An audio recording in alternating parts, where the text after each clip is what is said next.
ጽጌሬዳ አሁንም ነቢልና ሄቨን በንከራዋን እንዲሁም እናቲቱም ተጨምራ መከራዋን አበዙባት።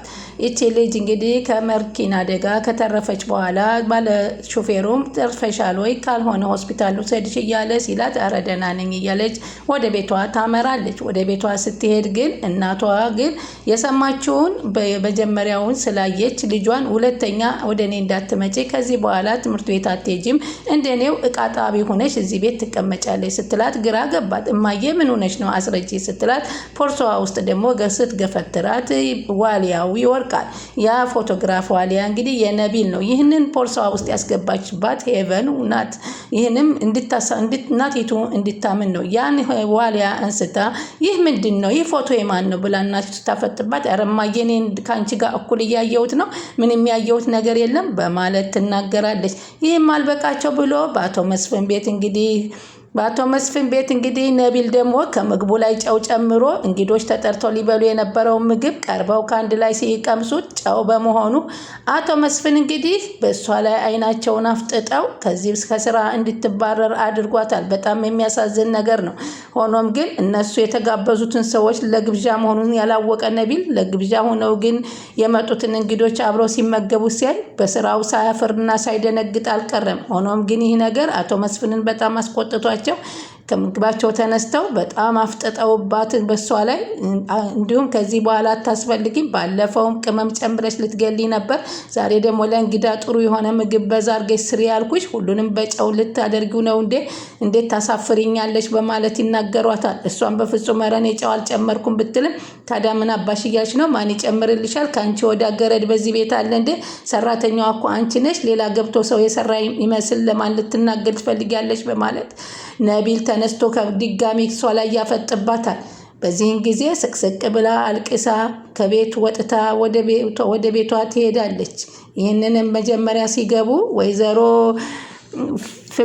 ፍቅርተና ልጅቷ የሲያዩት እዚህ ቤት ነው እንደምትሰራው በማለት ፍቅርተ ትደነግጣለች። እንግዲህ እሷ ሄቨን ከእናቷ ጋር ተማክራ ከዚህ በኋላ እሷን ለአቶ መስፍንን እንዳራትና እኔ ደግሞ ነቢልን ልጁን አገባለሁ፣ ስለዚህ አቶ መስፍንን እንድታገባ ገፋፊ በማለት የተመከሩ ይመስላሉ።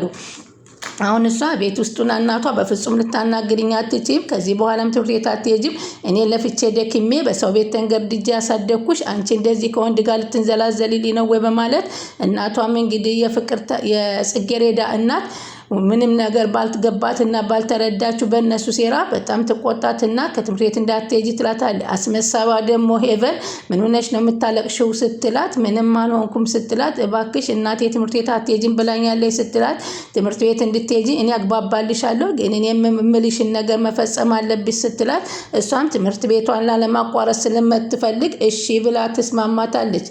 በአጋጣሚ አቶ መስፍን ከሷ ቤት ወጥተው ወደ ቤቷ ስትሄድ ጽጌሬዳ ቤቷ የት እንደሆነ ለማየት በመኪና ተከታትለዋት ሄደው ነበር። ከዛም እንዳሉ እንደቆሙ ወይዘሮ ፍቅርተ ድንገት ከመኪና ውስጥ ያዋሉ። ለካ አቶ መስፍንና ፍቅርተ ይተዋወቃሉ። ሰላምታ ከተለዋወጡ በኋላ የተገናኘ ነው ለበጎ ነው ሲላት ምን ነው በደህና ነው ወይ ስትል ይችን አሁን በራ ይሄ ነው እንደ አንቺ ቤት ሲሏት አዎ ይሄ እኔ ቤት ነው ስትል አይ ጥሩ ነዋ። ታዲያ አጋጣሚው ይችን ልጅ ታውቂያታለሽ? አዎ የሰራተኛ ልጅ ናት፣ እኔ ያሳደግኳት ናት በማለት ስትናገር አይ ጥሩ ነው ስልኬን ያዥና የምንነጋገረው ነገር አለ በማለት ትናገራለች። ከዛም እንግዲህ ወይዘሮ ዘርፌን ትጠራና ስሚ ልጅሽ እኔ ያሳደግኳት ከልጄ ለይቼ አላሳደግኩልሽም፣ በጣም ትልቁም ነገር ላይ እንድደርስልሽ ነበር ያደረኩት። ሆኖም ልጅቱ ግን በትምህርት ቤት ከወንዶች ጋራ እየተበላሸችብሽ ስለሆነ ቶሎ መዳር አለብን ስትላት እናት ደነገጠኝ። እንዴት ብዬ ነው ምድራት? መቼም ላንቺና ለልጅሽ ያደረኩልሽን ውለታ መቼም አትርሹም። አዎ ያረግሽልና ውለታ ትንሽ አይደለም። አዎ ልክ አይደልሽም። አሁንም የሆነ ነገር ላማክርሽ ነው ስትላት ምንድን ነው ስትላት ይሄው ልጅ ጽጌሬዳን እንደ ልጅ አድርጌ ቆንጥጬ ስርዓት አስይዤ ነበር ያሳደጓት። ግን ምን ዋጋ አለ? የዛሬ ዘመን ልጆች ግን አስቸጋሪ ናቸው፣ የዋዛም አይደሉ። እሱስ ልክ ነሽ አለች ዘርፌ። የጽጌሬዳ ሁኔታ ምንም እያማረኝ አይደለም። አንቺ ስንት ነገር ላበሽ ጥብ አድርገሽ ነው ያሳደግሻት፣ እንዲሁ እንዳትቀርብሽ እኔ አላማረኝ፣ እንዲሁ እንዳትቀርብሽ አለቻት። ምን አደረገች በማለት አጥር ላጥር እኮ ከጎረምሳ ጋር ስትሄድ ነው የምትውለው፣ ስትልከሰከስ ነው የምትውለው ስትላት ምን ያልሽ ነው? እኔ በስማም አለች። በእሷ ስሞታ ጆሮዬ ደነቆረ፣ ልጄ እንደዚህ አድርጋ ልጄ እንድትርግ የተባለ ነው። አሳፈረችኝ እኮ አንገቴን አስደፋች ትላታለች። ስለዚህ ሰው የሚነግረኝ በየሄድኩበት ይጨቀጭቁኛል፣ ይነግሩኛል። ስለዚህ ለአንድ ሰው እኔ ባላምጥቼላታለሁና እንዳራ ስትላት አረ እስኪ ቆዩን ይሄን ልሰብበት በፍጹም ልጄን አሳልፌ አልሰጥም አለ። ሰላም ወደ ቻናሌ ተከታታዮች ሰላማችሁ በያላችሁበት ይብዛል። ለቻናሌ አዲስ የሆናችሁ ሰብስክራይብ እያደረጋችሁ አበረታቱኝ። ጽጌረዳ ቀጣይ ፓርቲ ዘመተና በዚህ ፓርቲ እንግዲህ ወይዘሮ ፍቅርተ እንግዲህ የሄቨን እናት ይቺ ልጅ ተበላሽታ እንዳትቀርና እባካችሁ እንዳራ ሲሏት ምንድነው መዳር እኔ አሁን ወስን እያልኩሽ ነው አስቢበት ጨዋሊ የጨዋዘር እንድነዳራት ነው የምልስታት በፍጹም ልጄን ገጽሽ ወደ ነበረበት ቀይራታለሁ እንጂ እኔ በፍጹም አልድራትም ስትል አልተስማማይላትም አልፈልግም በማለትም ትከለክላት አልፈልግም አይባልም አስቤበት ነው የሚባለው አለቻት። ከዛ ምንም ሳትስማማላት በቶሎ ፍጥነት ደውላ ለአቶ መስፍን ያኔ ጽጌረዳን ጉዳይ ጨርሻለሁ በማለት ስትነግራቸው እሳቸውም እንዴት በዚህ ፍጥነት ጨረሽ በማለት ደነገጡ። ከዛ አሁን ከትምህርት ቤቷ በስንት ስቃይና መከራ የተማርሽውን ትምህርት በማይረባ ነገር ለምን ታቆሚያለሽ እያለ ሄቨን ራሷ የሰራውን ሴራ ትታ እናቷን እንደምትለምንላት ትነግራታለች። ጽጌረዳም እውነት መስሏት እሺ በማለት ስትላት ጠዋት ቦርሳዋን ይዛ ለመሄድ ስትነሳ እማዬ ልሄድ ነው ትምህርት ቤት ያው ሄቨን እንደነገረች ነው ስትላት በቃ ሂጂ ምን ታናግሪኛለች በማለት እናት ባላወቀችው መልካሟንና ስነ ምግባር ያላትን ልጇን በእነሱ እየሰማች ጥላቻ አሳድራባት ነበርና ቀጥ ብላ እንኳን አላየቻትም። ከዛ ሄደች። አንቺ የት ነበርሽ በማለት እናቷ ደግሞ ሄቨንን ስትጠይቃት እሷ የሆምወርክ እየሰራችልኝ አሳይሜንት እየሰራችልኝ ነበር አለች እና ዋሸቻት። በቆንጆ ልብስ ልበሽና የምወስድሽ ቦታ አለ በማለት ትነግራታለች። እሺ ትልና ልጅ ሄቨንም ቆንጆ ልብስ ታስለብሳትና ከአቶ መስፍን ጋር ካፊ ተቀጣጥረው ይዛት ትሄዳለች። ከዛም ካፊ ቁጭ ስትል ልጇን ለልጃቸው እንዲድሩላት አየሃት እንዴት አይነት ጨዋ የሆነች ልጅ አለች መስል ቆንጆ ልጅ አለች። በጣም ቆንጅዬ ልጅ አለች። ስነ ምግባሯስ እንዴት ነው ሲል በዚህ በኩል ፈጣሪ ይመስገን በጣም ጥሩ ልጅ አለችኝ አለቻት። እንዴ ምን እንዴት አለው በጣም እንደ ዛሬ ዘመን ልጆች አይደለችም። ስርዓቷ ማረጓ ከዛ ላይ ደግሞ ትምህርቷ በጣም ጎበዝ ናት እያለች የልጇን ማሞጋገስ ጀመረች። በዚህ ጊዜ እንግዲህ እኔም ክላስ እየረፈደብኝ ነው እማዬ ልሄድ ስትል ተነሳለች። በቃ ሂጂ ስትል አያት ያላት ስነ ምግባር አለች። ጎንበስ ብላ ሰላምታ ስለሰጠቻቸው በዚህን ጊዜ አሁን እንግዲህ አንተና እኔ መዛመድ አለብን ማለት ነው። አንተም ለልጅ እኔም ለልጄ እንዛመድና ውለታ እንዋዋል ሲል ይሄማ ጥሩ ነው በማለት ነው አሉ። አሁን እንግዲህ ሄቨንን ለነቢል ለመዳር ነው እናቲቱ ሽር ጉድ እያለች ያለችው። ያንቺን ውለታ በምን ልመልሰው አልችልም አሉ አቶ መስፍን። የተስማማች ጽጌረዳ መስሏቸው ግን እሷ ውሸቷን ነው። ጽጌረዳ በፍጹም አቶ መስፍንን ለማግባት አልተስማማችም። እሳቸውም ደጋግመው ሲጠይቋ በፍጹም አላደረገውም ነው ያለችው። ችግር አስቸግሯት እንጂ ከአቶ መስፍን ቤት ልትሰራ ሄደችው ያላቻ ጋብቻ ልትመሰረት እንዳልሆነ ራሷ አሳውቃቸው ነበር። አሁን እንደርሰው ያለ ግብረ መጎስ ያለ ሰው ስላገኘን አንቱንም ለጽጌረዳ ድራለሁ ልጅህንም ደግሞ ለልጅ ድራለሁ ከዛ በኋላ ጥሩ ነገር ይፈጠራል እያለች በጣም ነው የማመሰግነው። ፈጣሪ ያድርገው። ለማንኛውም በደንብ እናስብበታለን። ምግብ እየተመገብን ሻይ ቡና በደንብ እየተገባበዝን እንነጋገርበታለን በማለት ወስነዋል። ጽጌረዳ ከትምህርት ቤት መጥታ ድጋሚ ከእናቷ ገብታ ማየ በማለት ልትሄድ ስትል ታማክራታለች። ፌቨር እንዳናገረች ስለማቅ ወደ ትምህርት የሚሄድ ነው ስትላት አማርኛ ነው ካልተደጋገማ አትሰሚም ውጭና ሂጂ ታዲያ ምን ላድርግሽ ነበር ያለቻት። እሺ እማዬ ቻው በማለት እሷ ለእናቷ ስነ ምግባሯን አላቆመችም። እናቷ ግን በብስጭትና በንዴት ጽጌረዳን ያለ ስራዋ ፊታቸውን ነፍገዋታል።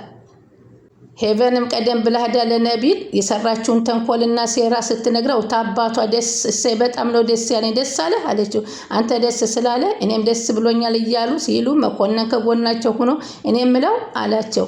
የምር ግን አንተ በዚህ ነገር ደስተኛ ነህ አለው። አዎ ደስተኛ ነኝ። ምን ነው ለምን ጠየቀኝ? እኔ እንጃ አለ መኮንን። በጣም ይናደድ ነበር። ወታ አባቷ ይላል አያትልህ መጣች አሉት። ከከከከከት እያለ ይስቅባን ነበር። ጽጌረዳ ግን ምንም ቦታ አልሰጠቻቸው። ቀጥ ብላ አልፋቸው ወደ ክላሷ ገባች። በዚህን ጊዜ መኮንንም በቃ እኔም ልሄድ ነው ብሎ ብድግ ብሎ ለዚህ ግን ትልቅ ውለታ አለብህ እያለ ሄቨን ስትለው አዎ ትልቅ ውለታ አለብኝ፣ እንዴት ብዬ እንደምገልጽልሽ ግራ ገብቶኛል በማለት ይገልጽላታል። እንደዛ ከሆነ ለምን ክለብ አንወጣም ስትል ትጠይቅ፣ ፈታ ዘና እንልም ስትለው ደስ ይለኛል በማለት ለሄቨን ይሻላል። ክለብ እንውጣ ስትለው አዎ አለ። እርግጠኛ ነሽ ግን ሲላት አዎ አለች። መኮንን አብረህን ትሄዳለህ ሲሉት በፍጹም እኔ አብሬ አልሄድም አለ። ከዛ እሺ እንውጣ ልክ ነሽ ዘና ፈታ እንበል አሉ። መኮንን ግን እኔ ከእናንተ ጋር አልሄድም በማለት በመናደድ ትቷቸው ወደ ውስጥ ገባ። እሷን ብቻዋን እንድትሆን ስለፈለገ አላፈልግም ካለ አታስገድደው በማለት ስትለው እሱም አልፈለገም። በጣም በስራቸው በጣም እየተናደደና እየተበሳጨ በጽጌረዳ ላይ የሚያደርጉት ተንኮል አልገደፋቸውም። መኮንንም ጽጌረዳ ጋር እየሮጠ ሲደርስባት ጽጌረዳ ምን ሆነሽ ነው? በሩቅ አይቼሽ እኮ ሊደርስብሽ ሮጥኩኝ።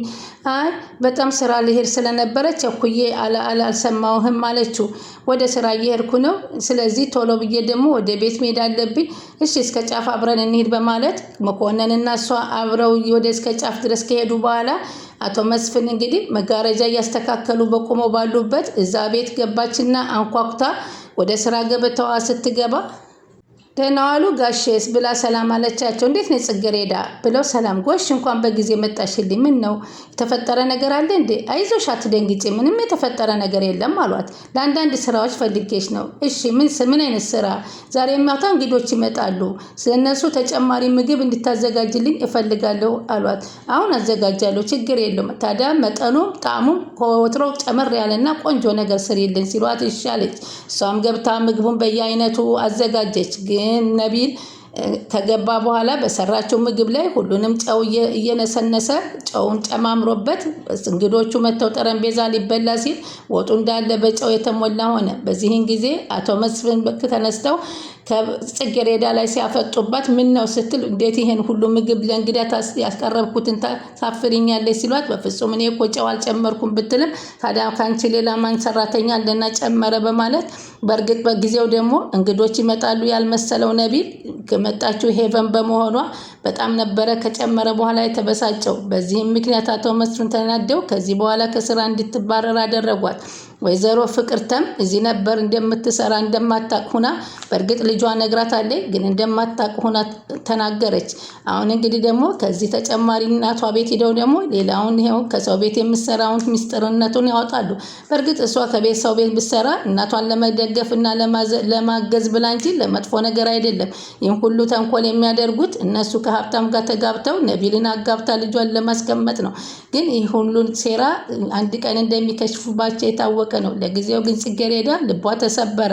ሰላም እንግዲህ ኩትቻ ቻናል ተከታታዮች እስከ መጨረሻ ስለምትከታተሉን ከልብ እናመሰግናለን። ቻናሉን ላይክ ሼር እያደረጉ ይጠብቁን።